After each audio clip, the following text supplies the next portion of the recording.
Hey, what is happening? You made it. You are at the live stream of consciousness. My name is Michael Zinn. I am so happy that you guys made it here. It's good to see you, even though I can't really see you, but I can feel you, and I really appreciate it. I know you guys can feel my excitement.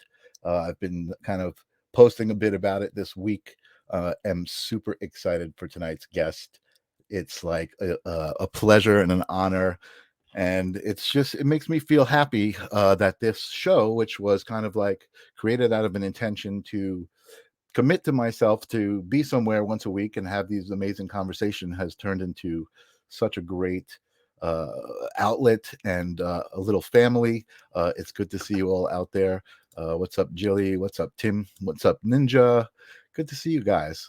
Thanks for being here as always. So if you don't know who I'm having on tonight, I'm going to talk about it for a quick moment and give him an introduction. The gentleman I'm having on tonight is an amazing comedian who has had a great comedian career, comic career on television. You might have even seen him in the past, and then had an interesting experience with who he was and what he was doing, and this movie came about, and this tribute show came about, all about Robin Williams, who I'm sure everybody loves out there, and the story is amazing, and the man himself is amazing. And I know when I met him and I saw the show, I definitely literally felt a cosmic presence. um that's the best way I could describe it. It was just an amazing experience. So without any further ado, I am super excited that he's here tonight. Welcome to the live stream of consciousness, Roger Kabler. What's happening, Roger? Hey everybody, what's How you happening? doing? I'm having a bad hair life. You'll have to excuse me. I didn't put myself together for this. You Hi, look Mike. awesome, dude. How you doing, Roger? I'm good. How about you? I'm doing great. I am again super grateful that you said yes to this show. I'm Thanks. hoping to talk to you about some things that you might not usually talk about on interviews.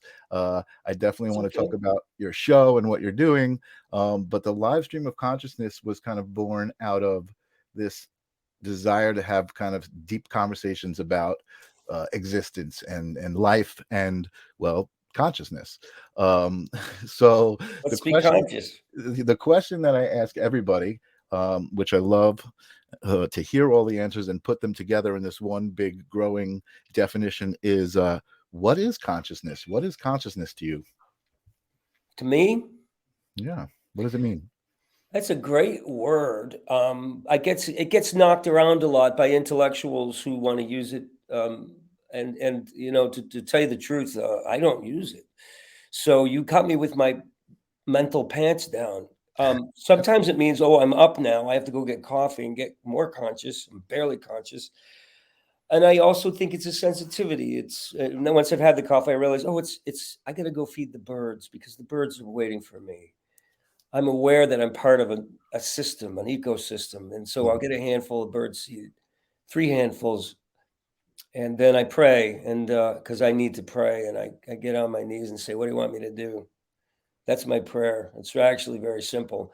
So that's sort of a consciousness towards spiritual matters that also help me personally as a human being. Mhm. Being conscious of others, being conscious of my own needs, being conscious of what's working in my life and work, what's not working. Let's be conscious. Let's tell the truth. Consciousness is something that should be more in our consciousness because we've gotten away from the truth a little bit. I'm sorry, what was the question?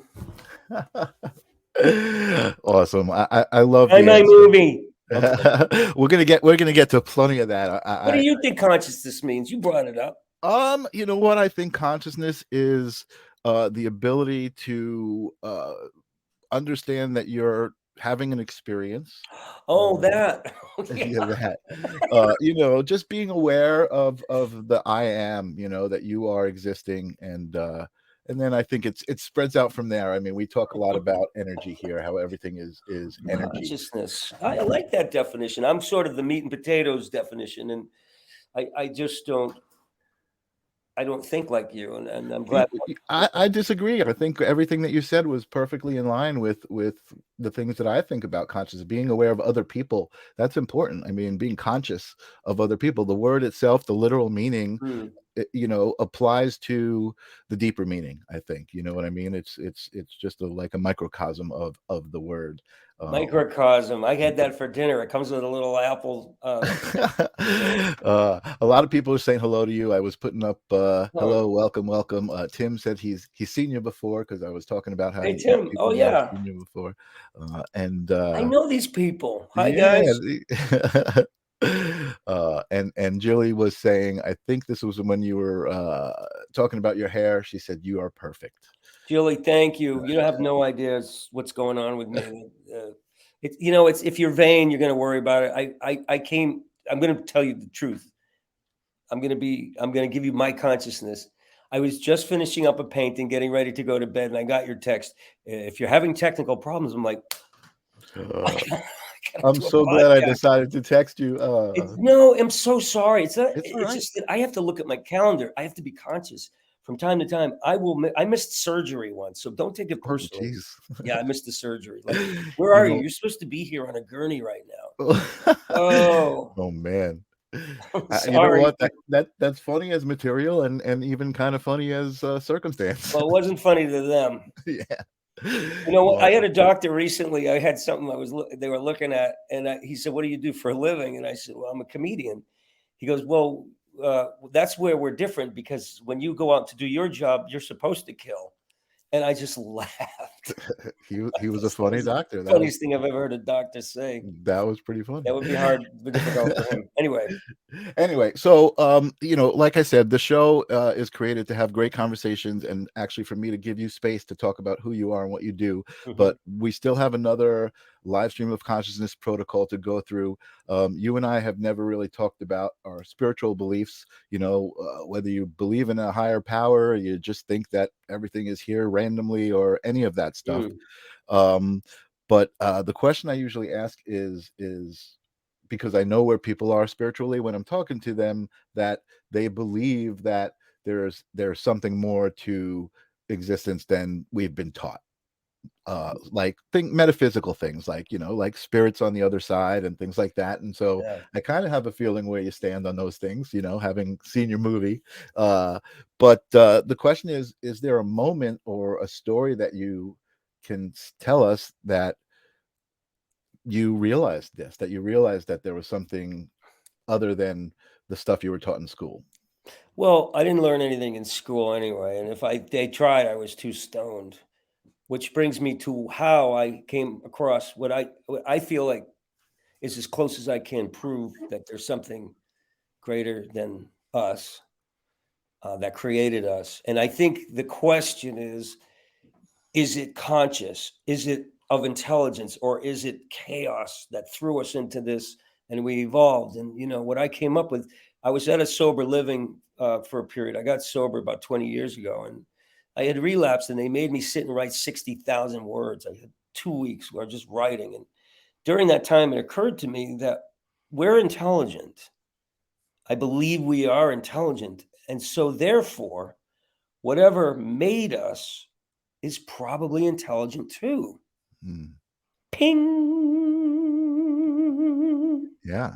Is that proof? Well, my girlfriend says, well, it could be that, and we evolved, and intelligence may have started out as this little, hey, thing, and it organized into some more, higher intelligence till we got to this disastrous species. Yeah. So, but something started it, something of intelligence. So Mhm. my thing is that whatever has created us is probably one step ahead of us, and I have no idea what that is. When I pray, I'm like, whatever, God, whatever it is that created me, I'm your monster. I'm your creation. What should you have me do? And I Mhm. ask that like I'm asking my boss. Okay, I'm done. What do you want me to do? And my relationship with my creator is simply that I'm at service to that. It Mhm. kept me alive through all those drugs and all that Mhm. craziness for some reason, and it's not to become some ugly stain on the mural of life. It's to do something purposeful and good, and to make amends for all those problems that I created when I was doing drugs, drinking. Sure.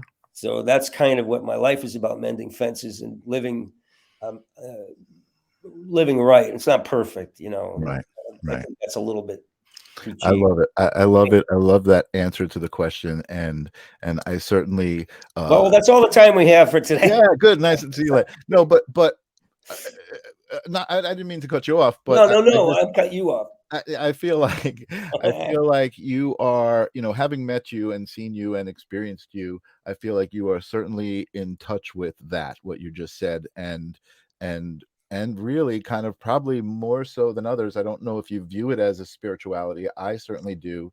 Yeah. You are in touch with source and you let it flow through you. You know what I mean? It's obvious. I didn't ask.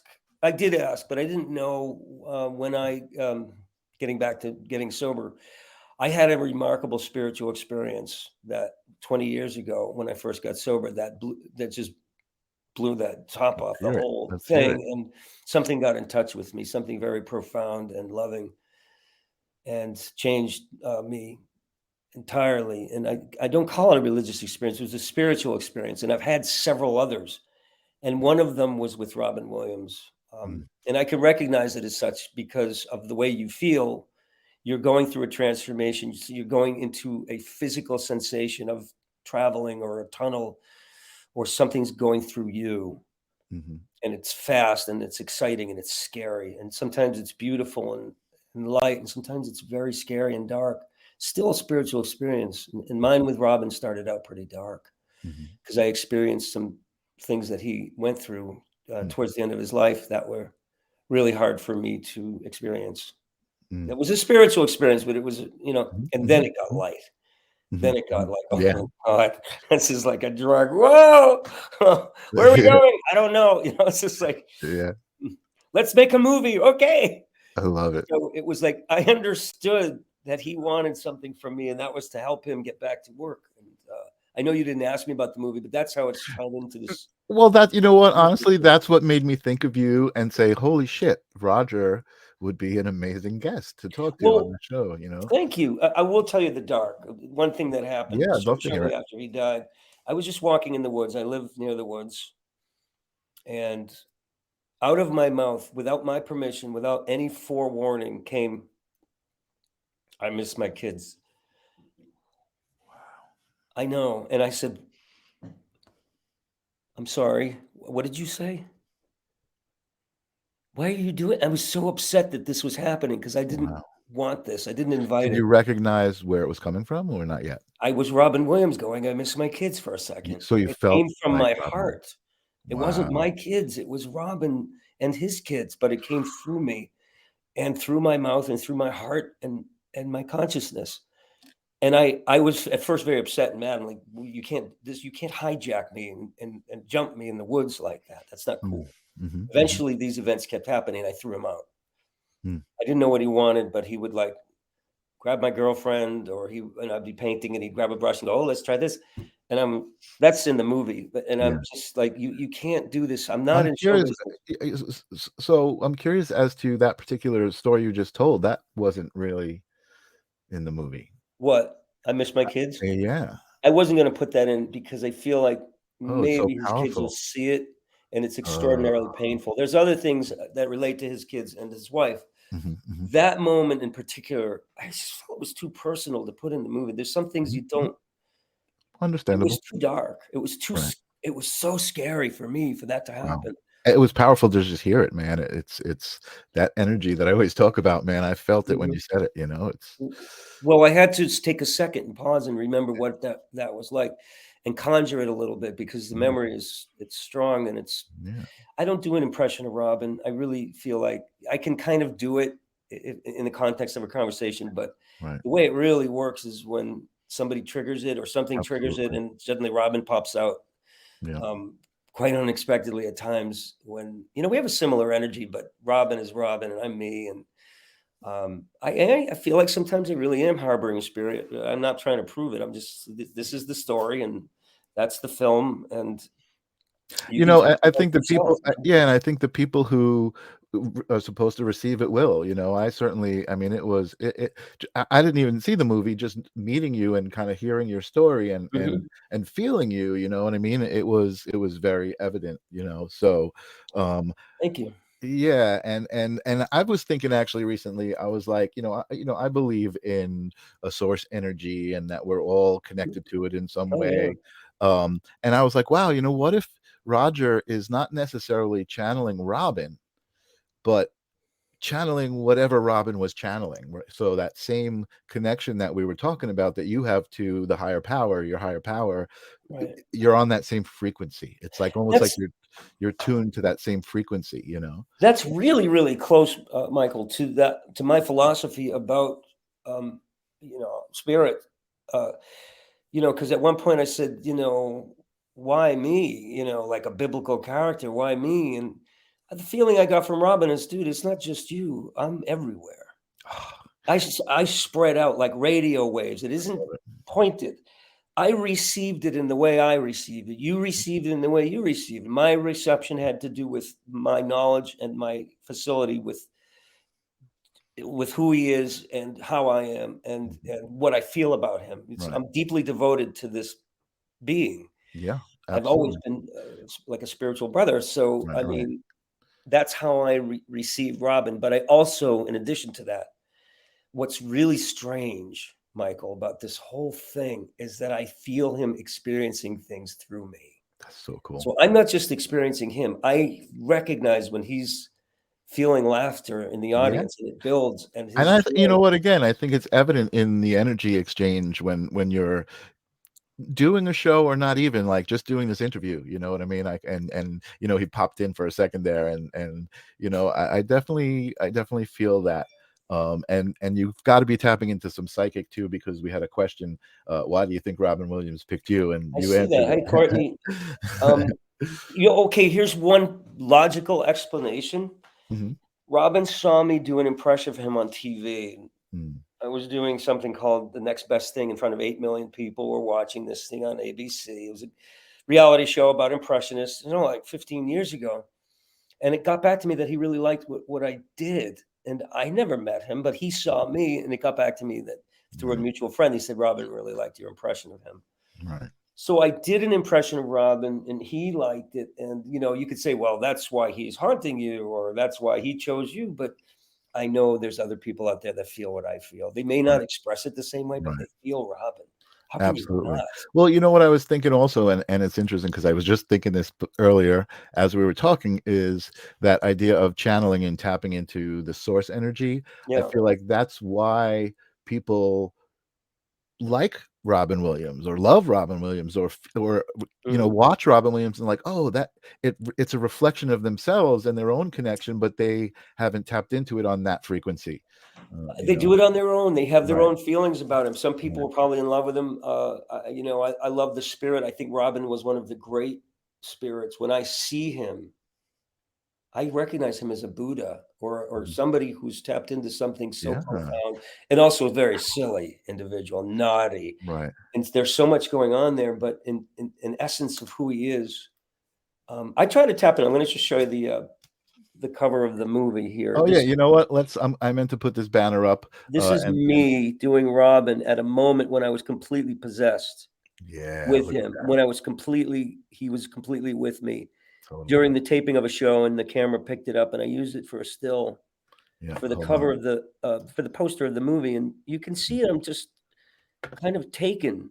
I'm taken. Yeah, It can look totally, like him, but there's more going on in that picture. totally. So I'm gonna bring up I got your website up Oh, here. there, yeah, there it is. Oh, cool. Thanks. So I'm not so trying to just pitch the film. I'm trying to no, explain no, my no. I experience. I am I am trying to pitch the You film, and I actually I'm hoping that some of my audience. I hope you get a couple of sales. I personally bought Mhm. 2 copies. I bought one for Oh, thanks. myself and one for my mom, How and did your mom take it? Was she alright? she loved it. She definitely loved it, and I mean, she was a huge Robin Williams fan. You know, she she's not as spiritually her spiritual, dictionary isn't the same as mine 100%. So you know, the idea of channeling and stuff, I don't know if Right. she understands it, but to me, you know, it's your comedy prowess is evident when, you know, you see your comedy act. Oh, thank you. And your impression, you know, your impressions of Robert De Niro and Oh, what's his name, the guy from Jaws. Oh, I forgot his name. I oh, can't think Richard of it. Dreyfuss. Richard Dreyfuss. Yeah, You well, know, nobody even remembers that anymore. You know, it's kind of frustrating to me. I know we don't remember your name, man. I'm I'm the sorry. guy from Jaws, Close Encounters, and Goodbye, Girl. You know, and I am so adorable. I won an Oscar for that work, and nobody remembers me. You know.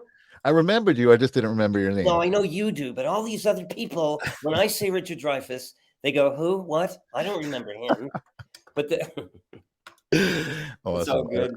I love that. And Tim, see, already you got a sale. Tim says when he Oh, gets thanks, back to the Tim. States. Where are you, Um, Tim? Where's Tim? Tim is in Brazil, actually. Tim has a great Oh, for story. He was a sure. guest. He was a viewer who turned into a guest on the show, who met the love of his life in Brazil, Wow. and she doesn't speak English, but they have this incredible relationship. And yeah, A Tim's an great awesome looking person. couple. Hey, good luck, you guys. Come to the show. And Courtney ordered the movie. She had already ordered Oh, the thank movie. I you, spoke to her. Courtney. Yeah, Enjoy. I yeah. will. Did she get a DVD? I'll sign it and stuff. She It'll did. be worth 10 You bucks. probably sent it out. I think she ordered it a couple of days ago, so you probably sent it out. Or Oh, if you that's didn't, Courtney. I did yeah. sign it for you, Courtney. I know Oh, you're nice. Gothic, right? Is she the Yes, Gothic yes, lady? Gothic Dolly. Yep, Yeah, yep, I yep. sent it out yesterday. You get it. Nice, Couple of nice, days. I awesome. thought she looked familiar.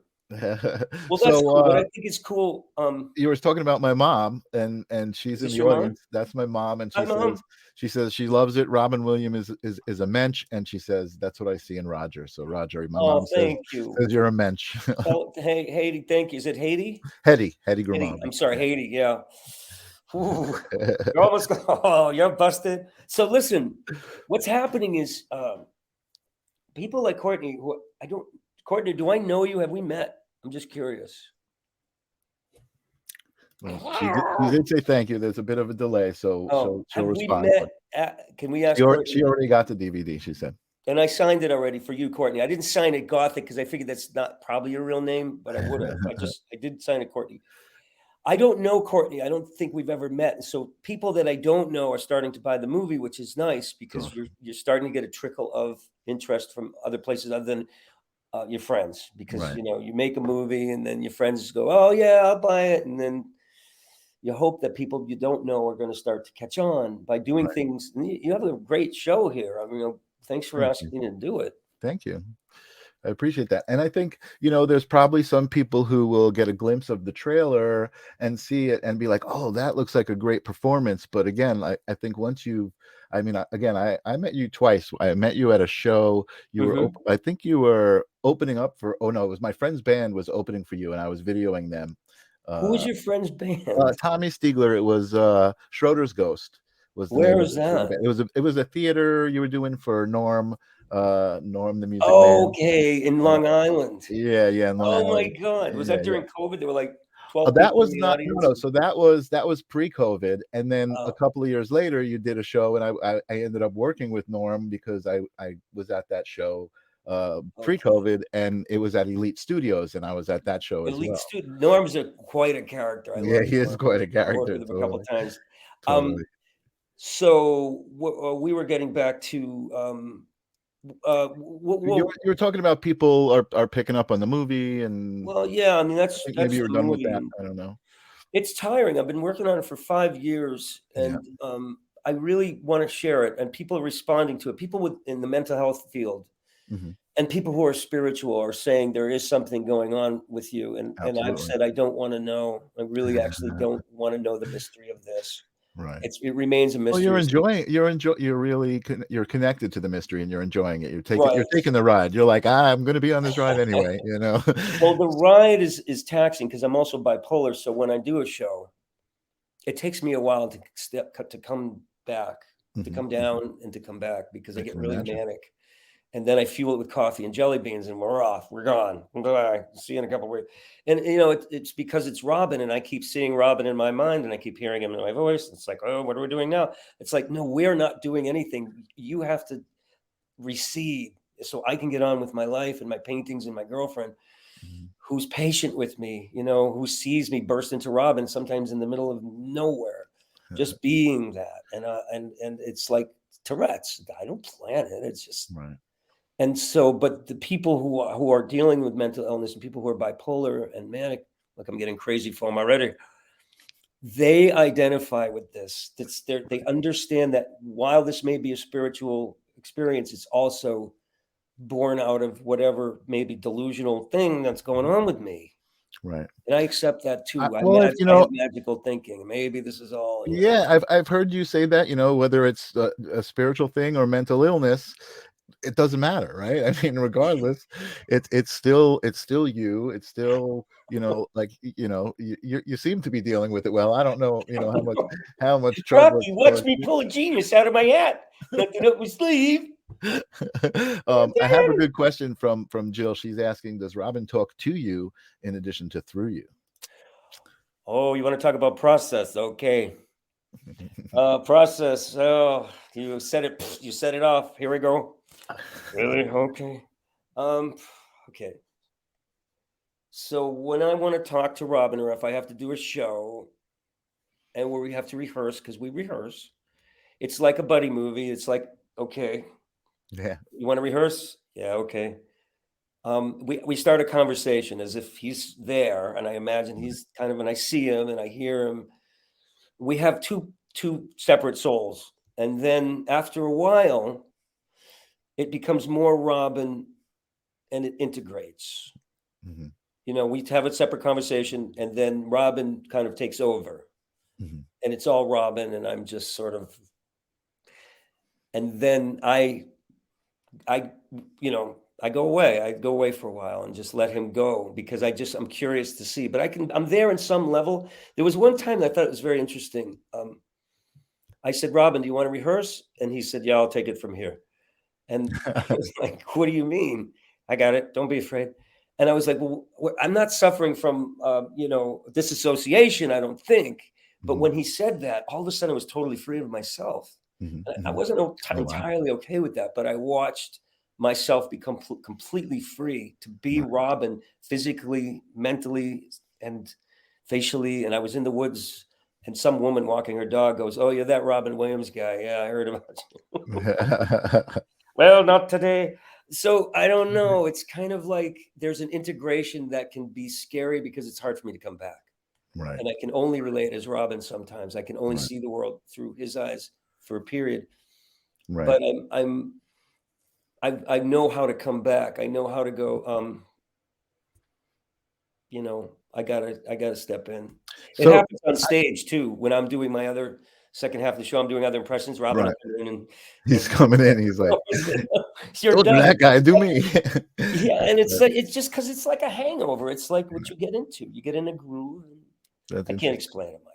So, have you had any like serious conversations with spiritual people, channelers who might try to I guess just discuss what you're experiencing and just talk through it and maybe determine if it's mental illness or if it's channeling, or like you said, you don't want to know. Well, no, I think when I explained it to my therapist, she said you need more medication. Yeah. So I took more. But then the last time I was at a Comic Con, this exorcist said, "Come here and hug me." And Mm. I hugged her, and I suddenly it felt really almost purely Robin. Oh, it Hugging was someone who so is intense. cosplaying And as the Exorcist. yes, and Oh I my was like, God, "Oh my that's. god!" Did you get a And photo of that? That's no, amazing. there's no photo of me playing Oh, the exorcist. that's But amazing. she goes, "Come talk to me. Come talk to me after." And I said, "Okay." And I came after. She goes, "There's two demons fighting for your soul." And I'm like, "Yeah, I Oh knew my that." God, that's crazy. Well, I don't want to know that. Julie just said Two two souls souls sharing one sharing body. one. Yeah. Yeah. No, you Actually, know there's what? been some grabbing. And it's really Yeah, I weird. think I think you have a What's that? handle on it. It's source energy. We're all connected to Yeah. something, and it's just Yeah. maybe there is that individual perception that shouldn't be in your body that's fighting to try to be with you, and it Well, and certainly I try to could be resist it, Robin. and it's almost irresistible because the way Robin is, and it's it creeps into most of the interviews, which I'm not saying, oh, I'm going to have to figure out Robin, and I don't try to do an impression. So if my voice doesn't sound like him, it's because I'm not trying to do an impression of Robin. Right. It takes me a long time to get that voice. It's preparing. It's watching videos of him. It's really finding all those elements and symphonically into one performance. So no, I'm not trying to sound like him. I'm not trying to. We do maybe two show. Somebody said two souls sharing a body, and that occurs. That does occur. I just can't be, the body can't be my girlfriend's. That's all. I set a boundary there. Well, again, I feel like the reason it feels the way it does, in my experience, because obviously not everybody in my audience has experienced it, is the authenticity of it. It just, it doesn't feel like you're faking or trying to do a show. It feels like this is just you and what's happening, and you and whatever else, whatever other source energy is coming through, you're just, and that's, I think, where the word channeling kind of comes in to play. It's just coming through. You're the conduit for it. It's not like you're sitting down and being, all right, I'm going to conjure up Robin now. It's like, and I wouldn't even ask. I'm hoping he comes, and he's poked his head in here a couple of times, and Richard Dreyfuss even came by. So I love. Well, see, that's an impression, though. Right. And I can do something similar with De Niro if I do it long enough. Like psychologically, it's going to start to take over, and then I don't know, get a problem. Yeah, let me ask Robert De Niro what consciousness is. Consciousness.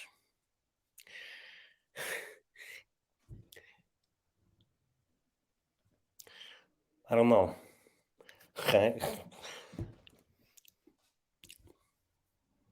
The guy wants to know what consciousness is. Do you know? Do you know?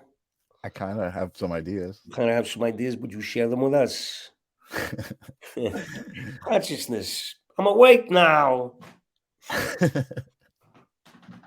Now I'm asleep. No, that's a goofy De Niro, but it's an impression. No, but it's amazing. It's really so. Why don't we actually use that as a bit of a segue? Because again, I was talking about your comedy prowess. Why don't you share with us? I mean, for people who don't know who you are and maybe are seeing you for the first time. I mean, I know your story. It's in the movie. I don't know how much of it you want to tell, but you started as a stand-up comedian and got to a level of success where you're on the Carol Burnett show. Right, but I want to do a rebuttal before we get into this history thing, because we need to talk about this controversy thing.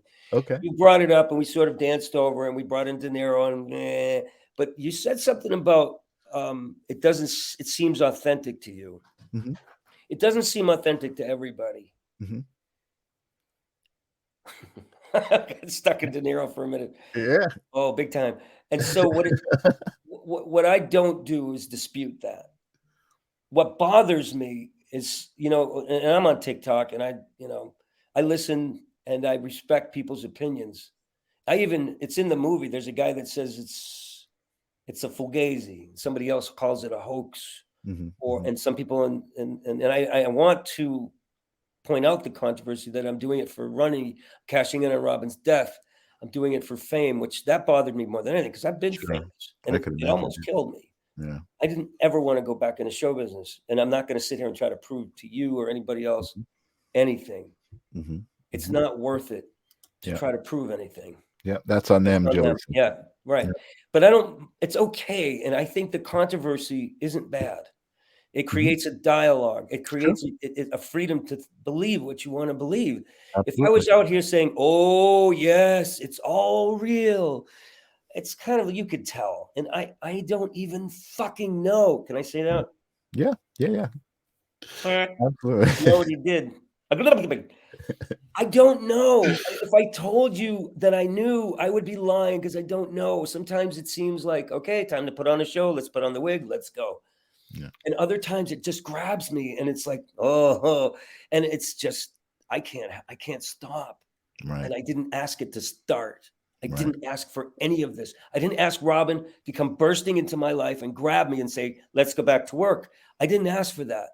Right. That I said no to that when he died, because people are saying, you're going to do a tribute. And I said, absolutely not. Never. Right. And that's in the movie too. And that's real. I didn't want to, but I felt Robin saying, I really want to get back to work. Yeah. And I said, well, how can I say no to Robin Williams if this is real and I'm crazy? Oh, well, let's do a show. Right. But what's real interesting, and my girlfriend Madeline brought this up, is that there's a controversy within me. Mhm. That's really where the controversy lies, because I still don't know. Well, so that brings up a good question. How does Roger feel about being here talking to me? Hold on, I will get him. I'm happy to do it. I think it's a good. First of all, I do want people to see the movie. I want more than anything to share this with people who love Robin. It's a humanitarian mission. We took part in something called the Peace Abbey to get some humanitarian work done, and it got done through Awesome. Robin Williams taking part in it.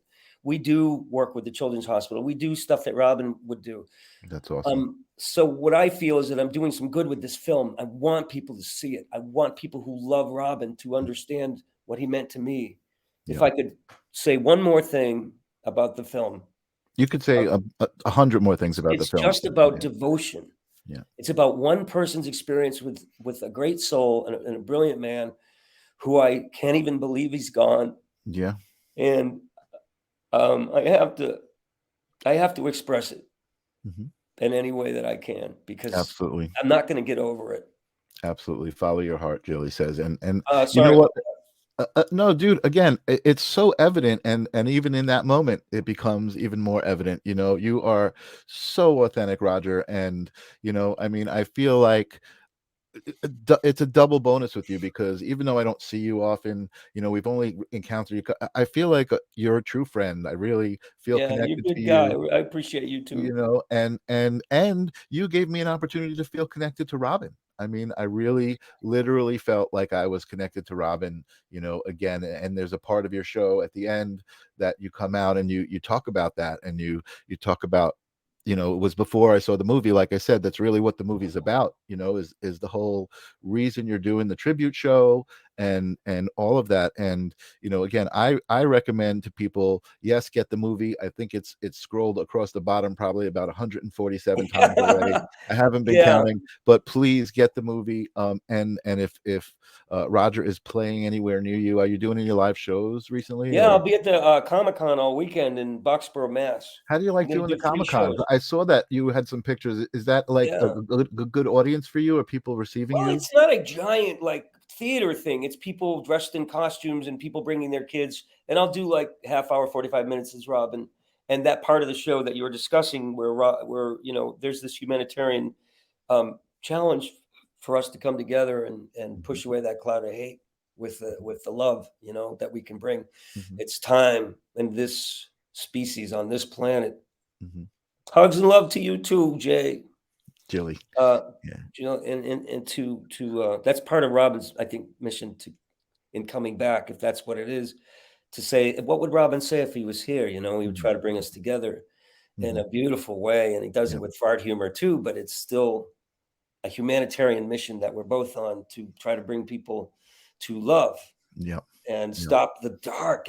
Let's get out of the dark. You know how many people are just, and I don't, no judgment. I like a good horror movie. But given the chance of watching, you know, the Partridge Family, well, let's not go with Partridge Family, something a little lighter, and Forensic Files. What is, you know, most people are going to go, oh, Forensic Files. Yes, let's watch the, and you know, I that's like the pornography of violence, and I get into that too sometimes. I want to see how that person died and the crime scene, but what is that doing to us? You know, you bring up such a great point. I mean, again, the live stream of consciousness, I guess I talk about it as like this entity. You know, the idea of, you know, duality exists, right? So there is good and there is evil, and it's a matter of, you know, one choice. What do you choose to, you know, what kind of energy do you choose to put out? It's interesting, because I definitely understand that there are dark things in life that you like as entertainment, and I believe that's just a part of duality. You know, we're just kind of satiating that dark side of ourselves, and it's a better to watch a movie to satiate that dark side than to be dark. You know what I mean? Well, the dark has a purpose, and I was going to make a very light sort of Ronnie Howard kind of film, and like, but I recognize you need to go through this dark to really feel the light. And so I let the film go dark for a while to you to understand my experience with this. And then, you know, It goes. It's a roller coaster, and Yeah. then you can't have all this light, and no dark. So I Mhm. really believe there is a dance between the dark and the light. But if you're just dark, Right. I don't think it's not healthy for me. I go to a really dark place and I have trouble. That's where my alcoholism is fed. It's like Mhm. that Mhm. big bad wolf is like, yes, Right. yes, more. And then Right. it's like all of a sudden, I don't know how I got a needle in my arm. Right. But you know what? But it also it's a point of reference, right? I mean, it's like you know how you felt when you were there. And it Right. wasn't good. It wasn't good as much as you might have thought at the moment it was, at It the wasn't moment it good was for anybody that was right. involved in my life. Right. And I It think, was pretty bad. that's a part of the journey, right? The human It journey is. is It is. learning, And you like know I said, it's trying to make it do good, do good. Just yeah. be good. Good's a good word. If you don't like God, try good. Try just freaking being good. Yeah. Yeah. It's a nice word. It Good really ain't is. bad. Yeah. I don't Yeah. know about evil and what's the opposite of evil. Good. No? Good. Well, yeah, I don't know. I believe in dark and light more than good and evil or good and bad. Right, right. Because sometimes bad things happen and then out of it comes some good stuff and vice versa. So I don't know, but Right. it's a dance of Well, you know what? I think we're kind of confined to language, right? So good and evil has always been kind of the way I've described it. I've never Mhm. been a organized religion kind of person, but I said, listen, my spiritual beliefs are this. There are two forces.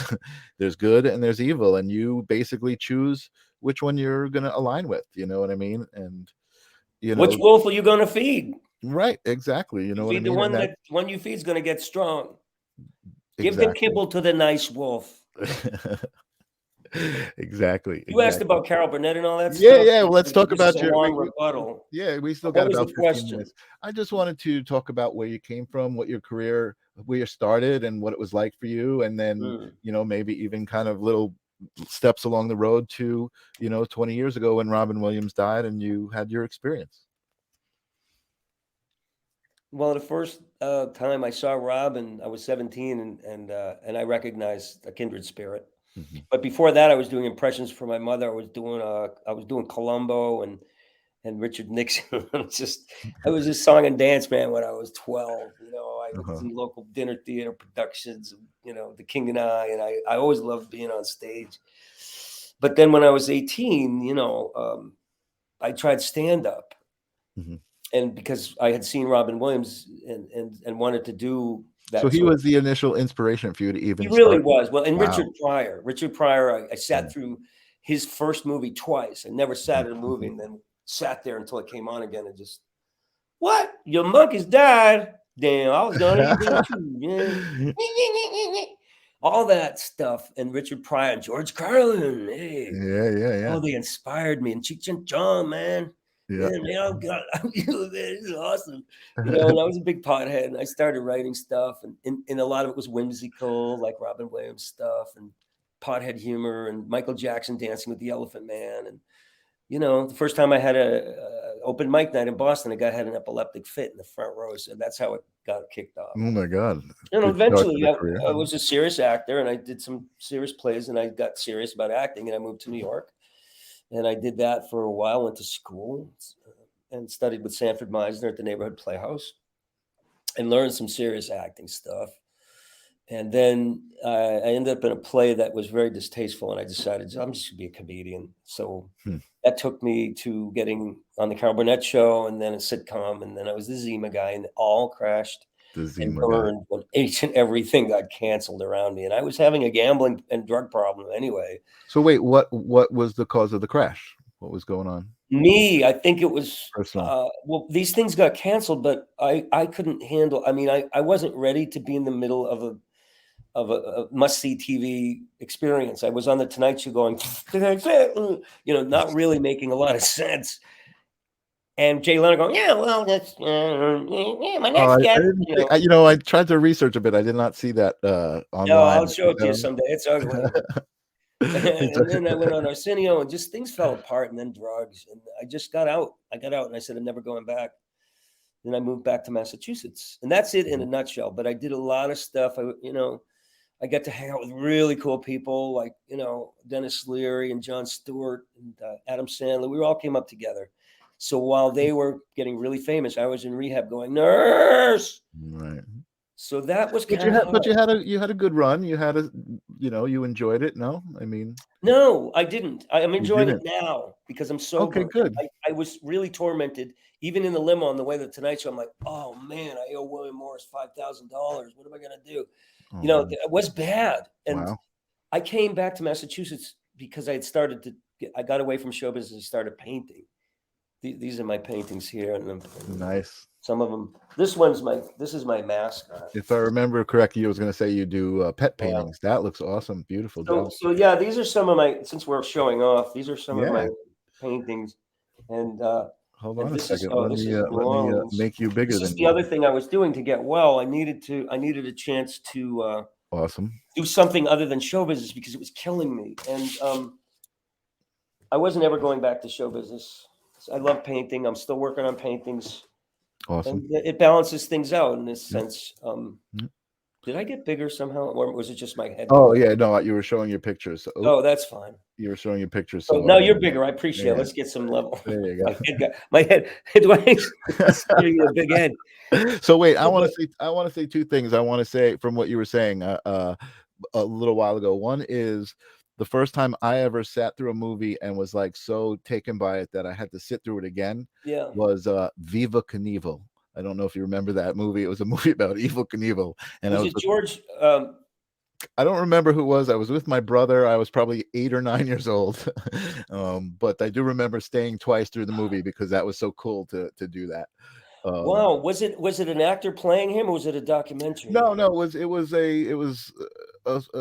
an actor. It wasn't. Oh, I know this, and I can't think of his name. And his son's a It was famous just a actor. story about him. Yeah, it was just a story. And the about guy him. married Barbara Streisand, and I can't think. But I saw the movie too when he jumped off the ramp in Caesar's Palace and broke all his bones. Yeah. And then the other Hamilton, George Hamilton played. That's right. That's right. The other thing I wanted to say Good was movie. I've actually had Tommy Chong on the show, and he was amazing to talk to. He was so amazing to talk to, and I actually got to virtually smoke with Tommy Chong, which is very cool. Really? We smoked a little bit. I was like, Oh this is a great moment, right? Oh, I'd lose my sobriety to smoke a joint with Tommy Chong. Hey, we're having a good time. Yeah, far out, man. Nice. People are having Tommy Chong and Reverend Jim in the same room. Oh my God. How did you do it? Well, you ate it, man. You put it in your well, okay. Actually, I slipped into a little Dennis Hopper there. Who's another one? You know, we're all the brother. Again, it's all kind of tapping into source energy. You know, what was it like to smoke a joint with Tommy Chong? You know, he was so freaking easy to talk to, and we had a great conversation. I was like, hey, what do you think about this idea? He's like, nope. He was like, hold on. He picked up a thing. He's like, I got 4 joints right here. He rolled the joint, and without me even asking, he's like, hold on, virtual shotgun, and he leans forward into the camera and he blows me the smoke. It was awesome. That's great. Yeah, it was really, really cool. You know, I would love to if I was going to get high with anybody, I would have loved to get high with Marlon Brando. Oh yeah.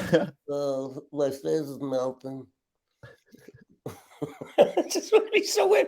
I need more Haagen-Dazs. Put some marshmallow scum on top. Oh, I'm melting. It would be so weird. I mean, I that boat has passed. I can't even smoke weed anymore. Right. But I did smoke a joint with Julia Roberts and Eric Roberts. Really? I'm not trying to beat your Tommy Chong. No, that's cool. You're the king, as far as we're just swapping stories, man. This is fun. This is good. But that was fun at a Halloween party. It was all 3 Roberts, the 3 sisters. That's awesome. That's cool. Awesome. I also we'll swap more stories. I had a guy on my show who calls himself Flat Earth Dave. And that was an awesome conversation. He's like one of the biggest flat earth guys out there. He does lots of content, and I actually wanted to have a conversation with him to find common ground. I didn't want to like him to convince me the earth was flat or anything. I wanted to know what his spiritual belief, what he thought of consciousness, and he gave me some great answers. And it was awesome to have him on the show. So this show has allowed me to have some great conversations. I got to thank you again because this is so much fun. I had no idea. And I know I talk a lot. I'm having a little bit, like I said, jelly beans and coffee got me off. And I didn't know we were on tonight. I forgot to look at my calendar to see if I had anything going on. And here you are. I'm so glad I called I'm you so and that I appreciate you being able to hop on last minute notice. I didn't know it was last minute notice, but because I spoke to you on Monday, you said, okay, no problem. I'm I looking forward know, to it. and I Yeah. just didn't look at my calendar. I thought it was free and clear, and I'm I trying to do it all the escape a time. little bit because I got to You have. know what? I keep a calendar that I don't look at also. So, you know, I don't need weed to be lost in the weeds. we're kindred spirits. We are. And David Wexler's out there. What's up, David? He's saying Hi, very David. cool. You too, man. So, all right. So we talked about your career a bit and why you stopped, and then before we told that story, you told the story about your spiritual experience with Robin, which brought you back as a comedian. Do you only do the Robin Williams show, or do you do regular Roger Kabler shows? So here's the structure of I'm just getting a glass of water here. The structure of the show is that the first 45 to 50 minutes is all Robin and his characters. Mm-hmm. And he does some naughty stuff, and Mrs. Doubtfire sits him down and lectures him about why it's naughty and how he could be canceled. But it's not like crossing the line naughty, like we're not making fun of ethnic types and people with deformities anymore. Not really. Right. But content-wise, she wants him to be a little more profound. So that's 45 to an hour, and then we have our little message. Mm-hmm. And then there's a little intermission for 10 or 15 minutes so people can get more drunk. And then I come back out as me, talk a little bit about Robin, like we've been talking. And then I get into my act, which is called Overactors Anonymous, which is all the other impressions I do, and some singing and some fun. And people take requests. So we get some interesting, requests. And I do a bit with De Niro and Joe Pesci doing "Who's on First" by Abbott and Costello, which is that's great. Robert De Niro and Joe Pesci. Yeah, and Brando and Godfather the Musical, which is a short sort of preview of some crazy stuff. And the people that you're doing, I feel like you can almost say the same thing. Like they've tapped into their own kind of connection to source, and are going with the flow, and they've become their authentic selves. I mean, those are all pretty authentic characters that you're talking about. Well, I was watching a documentary with Al Pacino tonight, mm-hmm. and I watched everything he does, including this lisp that he has. Now, I'm not doing an impression. I'm remembering what I saw and how I saw it. It was mellow, and then I remembered him doing Serpico and screaming, and I remember seeing The Irishman. And I was so bored during that film, except every time Al Pacino started to yell, I woke up. Oh, Al Pacino's on now, doing Jimmy Hoffa. So I watch stuff. I watch interviews with Connie Chung and Marlon Brando, and I try to really absorb these people in the same way. I'm a method comedian. Right. Trying to absorb and see the pictures of them and try to get them up to you. So you're it's like a connection to the human spirit, I think, and you kind of focus on these little nuances that make those people who they are. But I think the most important thing is how they are. You look at somebody like Anthony Hopkins, who's very much a dynamite. He's going to blow at any time. So if you get a bit tired, it's going to get bad, and then you have to, understand that he comes from this Welsh upbringing. He's an alcoholic and in recovery, and he's a brilliant actor as well. Have to calm down, and so I try to be like him more than sound or look or anything. I try to be like them. Mm-hmm. Try to understand where they're coming from, sort of thing. That's the best I could do. Sure, yeah. And but again, I mean, right? I mean, geez. The first time I saw John Travolta, I'm like, oh, he won't look at you when he's saying I love you, right? What? And it was it. I understood. He's not going to make contact. I don't think. That's so awesome. Well, it's just how he is. It's more than anything, Yeah, totally. No, again, I just feel like I hate to keep going back to the consciousness thing, but it's really like it's like you're just tapping into that energy. It's an energy of how these people are and the energy they tap into. Well, it's humbling too, because you're at the mercy of this energy. Mm-hmm. I'm not in command, but I saw a movie called At Close Range with Sean Penn and Christopher Walken. Mm-hmm. And when I was done, I understood. I understood completely why. It was Chris on the verge of a nervous breakdown every moment of that film. He was on the edge, and he killed. And I said, "Oh," and that was what I learned. And then all of a sudden, I'm doing Christopher Walken, and I was the only one at that time who was doing Christopher Walken. And then Jay Morse said, "I saw you do Christopher Walken. How do you do it?" I said, "You have to act like you're having a nervous breakdown. I don't know how he sounds. I don't care." And then, let it rip. And he started doing it. And then all of a sudden, Kevin Pollak's doing it. But I wasn't the first one. Chris Rocken was the first one. And then it was some guy I saw doing a restaurant. But I understood my own version was he's on the verge of a nervous. He's going to kill somebody. Right. It is an art, Joe. Yeah, it is. And again, I was going to say that when you were showing your paintings, like for me, humanity and kind of why we are here and all of that stuff, energy, it all comes down to we are here to create whatever in whatever medium that might be, whether it's Right. a conversation, an intellectual, a mathematician, you know what I mean, doing their math. I mean, that's an art to them, and it's just the way that they're channeling and connecting. It's Do you this is absolutely true what you just said, and the reason apparently is because it gets us high. When we express and create, and this is Robin Williams' philosophy, I totally buy in, we catch a buzz. That's why you and I may be a little high right now. Yeah, absolutely. Because we're the conversation is why that's why Alcoholics Anonymous work, because Bill and Bob, the founders of that, started to connect, and they were getting high just from talking. Yeah. And you can get high from eating.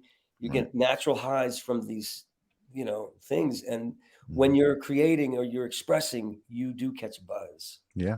And so I'm high as a kite right now because you let me just run. And I love it, man. And me too, because this show is that for me. You know what I mean? Being able to, have a conversation with somebody like you, or, I talk to psychic mediums, I talk to all sorts of people. And actually, Courtney, who we were talking about earlier, she was a listener of this show, and she contacted me, and we started chatting and became friends through chat.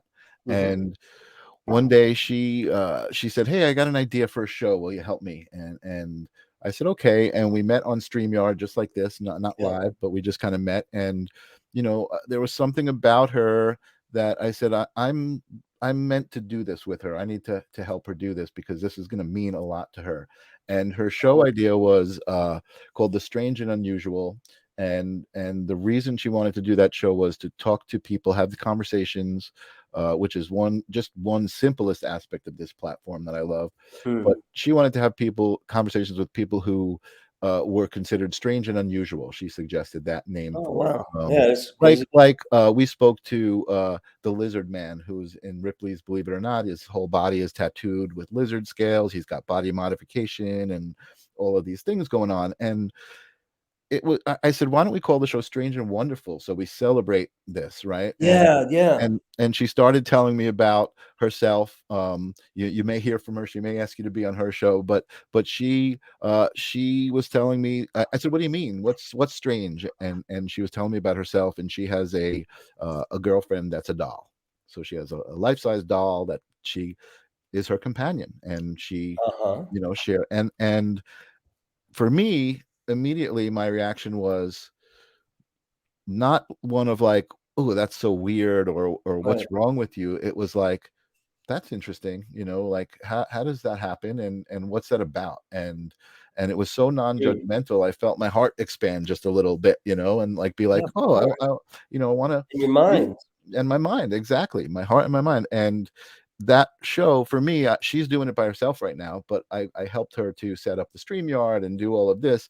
And I had such amazing conversations through it. And it was like a mirror to this show. It wasn't set out to be spiritual, but it really was like a spiritual connection. Like you're saying, like people connecting to other people is such a cosmic moment, right? And such a great exchange of energy, Well, you're reminding me of something Francis Ford Coppola said today, which is very profound and very true, I believe, about art. This is your show, and that's Courtney's show. And, you know, when you start something like this, you're not entirely sure what it is. Mm-hmm. And the show starts to show you what it is. Absolutely. The show becomes the artist. And that is so true of so many art forms. It becomes the thing you're of service to. Yes. You're being of service to the show, because the show will tell you what it wants. I love that. And that's You know? exactly your story. Well, That's that's what you're telling me. It sort I of love takes it. shape. Right? And I love it. that's I think true of so many things. That's so cool. I love being tapped in the same way that you are, Roger. It's awesome. Thanks, man. Well, you too. I had no idea what we were. Follow the adrenaline. Oh, shit. Well, you shouldn't have said that. Uh-oh. Oh, it's okay. I have to be Robin Williams all weekend at this Comic-Con. I get dressed on Saturday afternoon, and it's on until Sunday night. Yeah. And I'll just be. And Lindsay Wagner was on stage answering questions. She goes, "Oh, there's that Robin guy. I guess he's trying to upstage me." And I had no idea she was doing a thing. I'm like, "Oh, it's okay. It's okay. You can be quiet now. There's nobody here. Why are you ranting?" I don't know. It's so funny. I forgot to put on I had a Hawaiian shirt I was going to put on. This is what I was wearing when I was painting. You got the schmata. That's all good, man. Though. I like. What You know what? I really wanted to talk to Roger first. I would love to talk to Robin, and I'd love to know what Robin thinks about consciousness. I don't know if he has any thoughts on that, but well, I'm not going to do an impression. I'll tell you what I think he thinks. How's that? How's that? You want to talk to Robin, but I don't really do that. I know it's just. I don't want to talk to Robin. It may happen. Hey, dude. You know, I'm not. You know. Yeah. So Robin's after all the interviews I've heard.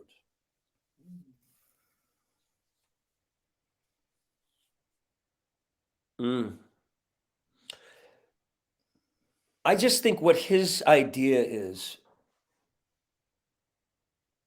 Somebody asked him what they thought was his greatest accomplishment, and in this he said, "I don't think I've done it yet." And perhaps his greatest accomplishment is in some way coming back to finish his work on Earth. And I think that maybe in some way real, or in some way come back to be remembered strongly for the positive and the happy instead of the miserable stuff that we were feeling. To me, last impression is important as the first impression. Right. And so to come back and do this sort of thing, and I don't know if that's consciousness, but he was always very big on trying different things, exploring different facets of himself, there's so many. He wasn't just Mork. Right. And he wasn't just that creepy guy in 1 hour photo. He was so many things. You know, when people do an impression like, "Whoa, hey, Mindy, whoa," that's fine.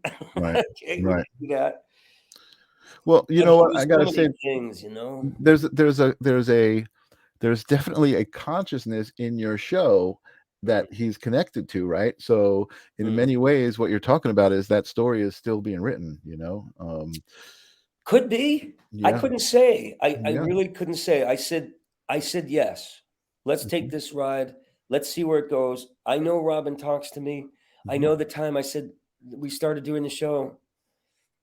And I said, "Do you know how hard it is to do this show? How exhausting it is?" And he said, "Do you have any idea how hard it is to come back to life in your schleppy body?" Come on. Totally. That's the answer that came to me. I didn't think that up. It just that's great. It just came to me, and I thought that was hysterical. It is. So you're getting to actually still enjoy Robin as much as resent him. Well, it was kind of like, I think I have to empathize with how difficult it is to come back to life in this less of a genius, Jewish, schleppy, middle-aged, chubby dude who's trying to schlep across the stage in a Hawaiian shirt with his gut hanging out and suspenders. And it's like, and that wig, you know, you look like Phyllis Diller after a binge. You know, there's such a charm to it, Roger. You're such a charming guy. You really are. I gotta say it is. And I laugh, but it's like, oh God, it's tiring. Well, I want to be respectful of your time, so no, it's all right. Don't be respectful. Why? Let's keep going. I'm having a Paul Lynn thing. I do want to ask something. You brought it up a little bit earlier when I asked you about why you didn't include that great story about, I miss my kids. Why you didn't include that in the movie, and you said something about being respectful of his actual kids. And somebody told me something. I don't remember who it was now offhand.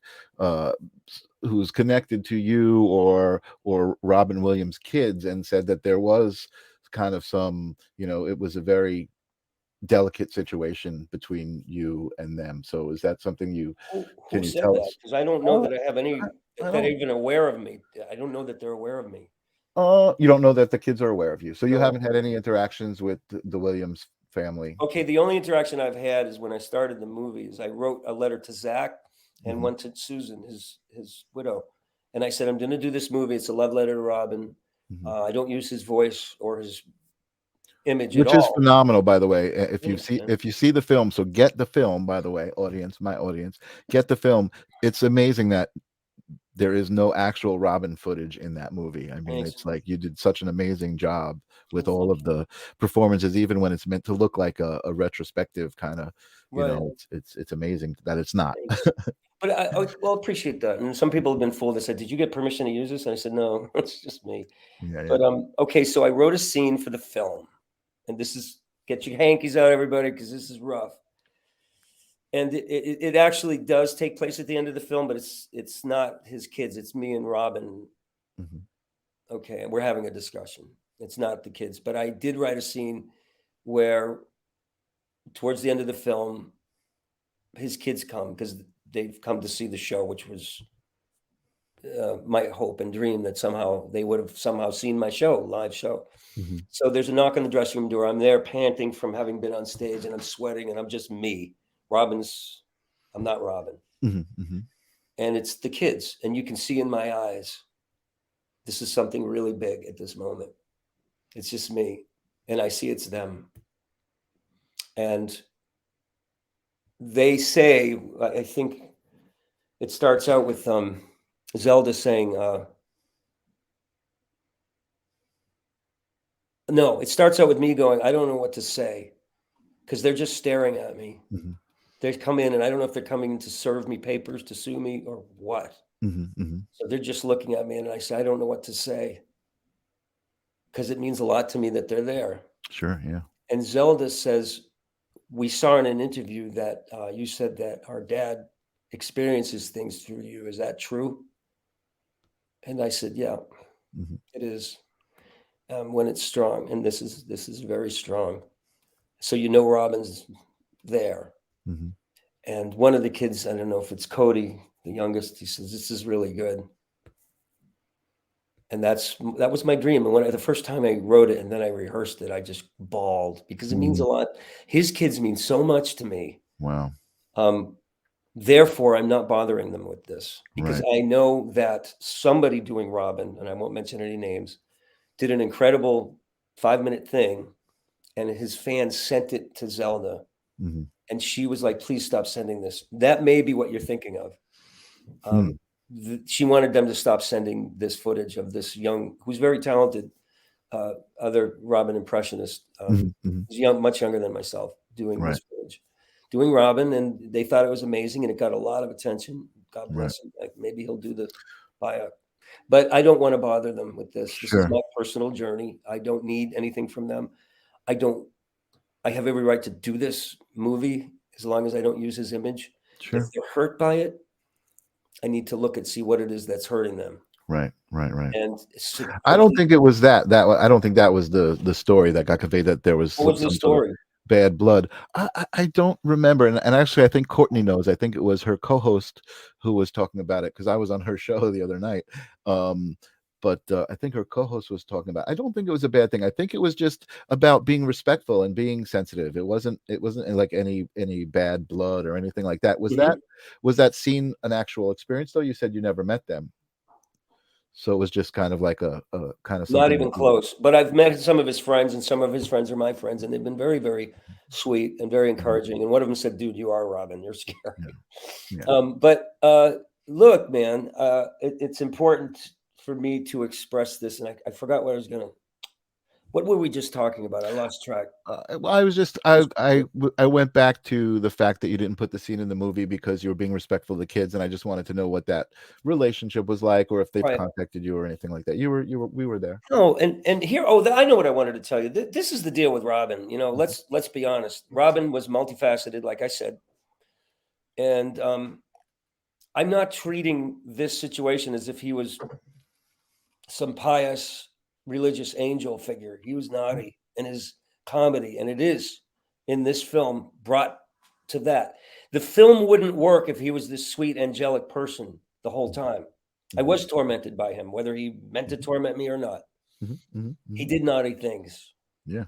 In my own life, and in reality, he grabbed my girlfriend, and I think because he just wanted to express Right. something through me, and he felt Wow. that, he experienced her, but Wow. not in a really overtly disgusting way. Right. Right. Right. Right. Oh my Right. God, a girl, you know, But just a physical. It was a physical moment. Right. both. I mean, Right. Right. Right. it was, and for me to experience him experiencing her was like, dude, hands off. Okay? Boundaries are bitching, you know, and so, but it's important to go again through the dark to get to the light. So I go through a lot of Robin stuff, and Mrs. Doubtfire says, "Dear, don't you have anything profound to discuss with this audience?" And finally, you know, he gets to what's on his mind because I push him to it. I said, "You didn't come out here. I know you didn't come out here to get me freaking killed and to do dick jokes. What did you come here to do? Let's get to this."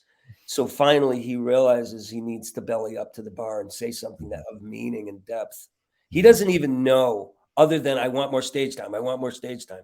I got to have the laughs. I mean, that's Robin. Right. Right. And eventually, he gets to the heart. Yeah. He learns how to open us up through his pee caca, through his dick jokes, and all the stuff about Mr. Kelly, what you're doing, you know, and all that. Yeah. Yeah. Or get the puppet, you know, and all that stuff that people laugh their asses off, and then he reaches in and gets their heart. And I've seen him do this so many times. I couldn't do anything less than that. So you got to do the naughty. Yeah. Yeah. And again, I'm gonna just give a testimony to your show, because you go through Robin, kind of, you start as like the stand-up version of Robin, and then you start to get into some of Robin's characters, and then at the end you come through with this powerful message. And it's not just a powerful message, it's that the powerful message is being told through Robin. Robin is actually telling you that message, you know what I mean? And that in itself, I think, adds to the power of it, because you know, you really feel that message coming from Robin. Yeah, I mean, you really do, you know. Thank you. Yeah, no, it's true, dude. I you know, like I said, I feel connected to you, even though we never talk to each other. Just having experienced you on this planet and knowing what I think about, you know, the I hope we're collective here. I don't know. yeah, no, I feel like we're connected, you know, whether We it be constant or just rarely, you know, it doesn't really matter, because I love you, man, and I know you I love love you me. too. Yeah, yeah, Hey, totally. I freaking love you, man. if I could, no, listen, listen to me.